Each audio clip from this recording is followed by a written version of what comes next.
नाइट्रोजनी खादें फसलों की नशोनुमा के लिए निहायत अहम हैं। गंदम में सोना यूरिया 2:3 बराबर एक साथ में इस्तेमाल करें। रेतले इलाके में सोना यूरिया 4 बराबर एक साथ में पानी लगाने के बाद तर-वतर हालत में इस्तेमाल करें ताकि नाइट्रोजनी खादों का ज़या कम हो।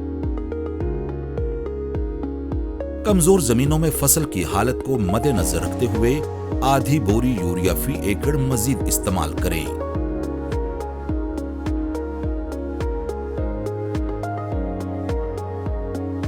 गंदम की फसल में नाइट्रोजनी खादों के इस्तेमाल के मुतल्लिक मजीद मालूमात और रहनुमाई के लिए राब्ता करें।